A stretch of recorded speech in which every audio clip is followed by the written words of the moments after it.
Sean Payton, who you obviously know very well, the grind of coaching, man, it's a serious thing. And again, I don't know if anything that you're talking about in this book plays into what the grind of coaching could be, or because people are like, okay, he left 3 years, $45 million, as long, and you could see he really loved all the people he said goodbye to, because I think he just stopped talking 2 seconds ago from his press conference. Right, I think it's still going on. So I said to him, I said, hey, bro, your opening thing went on for an hour. And first of all, you screwed this thing up. You want to do, and we talked right beforehand. Yeah. And he's like, I want to do this Ted Lasso thing. And I was like, and then he comes on and he's like, I love Netflix and Ted Lasso. I said, it's not even on Netflix, bro. It's on Apple. What are you doing? Well, it's his movies on it. His movies on Netflix. So, So, no, Sean and I, man, we started talking about this about 3 months ago.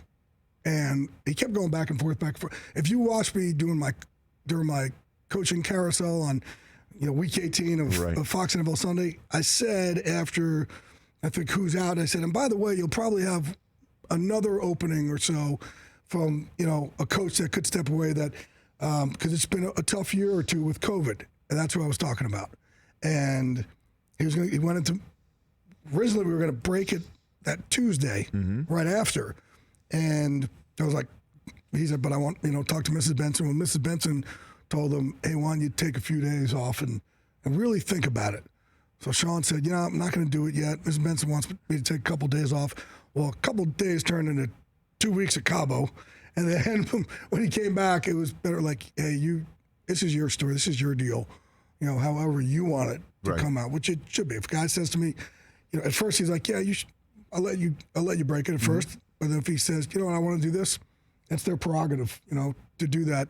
But we were talking, and the thing too is I didn't want to go full in on it also because he kept changing his mind. Yeah, I mean, like he might have said, after all, that 2 weeks in Cabo, but I can only imagine he, just today, just like as I said yesterday, today he's not has to talk about. I spoke to him this morning. Yeah, he doesn't have to worry about the combine or what's going on at the Senior Bowl. I spoke to him this morning or last night. Either one, I was giving him, crap about his 1 hour. His preamble. Opening, his preamble. That became an amble. Yeah.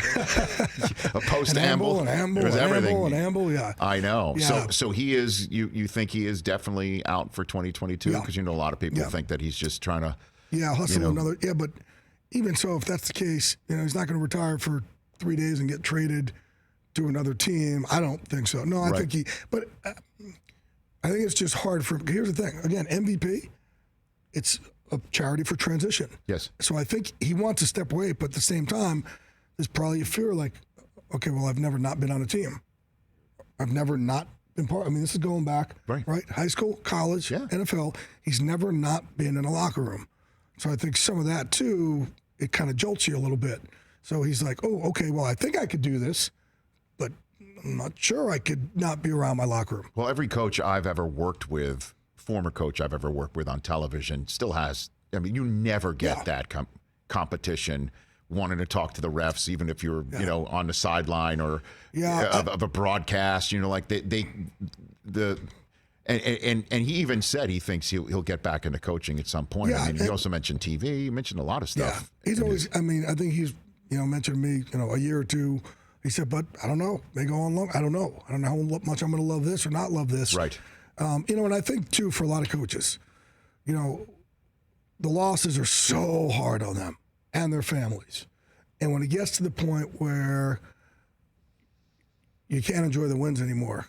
That's when you got to kind of move it along, no right? question. And all those guys who, Jimmy Johnson will tell you the same thing. And, I haven't talked to Bill Cowher, but I'm assuming they all go through the same thing. Jim Morris Sr. told me that the loss, the sting of the losses and the depression of the losses lasted so long and was so more intense than the excitement over the wins. But when the wins stop being exciting, that's when it's time to exhale and take a breath. Right, and that's what happens to a lot of these guys. The losses beat them down so much sometimes. Happened to Madden. Happened to Vermeil. They can't enjoy the wins anymore. So, do you think that's part of it? What happened with Sean, or again, it's just been a lot over the years. Right. So this is something again he started telling me about 3 months ago, and he was pretty. He seemed at peace with it 3 months ago. And then all of a sudden he kind of, 3 weeks later he'd have an idea and then, maybe if I, again, or he'd be really excited about something and Almost all of made a the sudden- Almost made the playoffs. playoffs. I know. He was in position. Like if He texts me, he goes, "Well, the Rams screwed me again." Dead serious. Hey, you watched all the way to the end. Thanks for that. Watch more right here.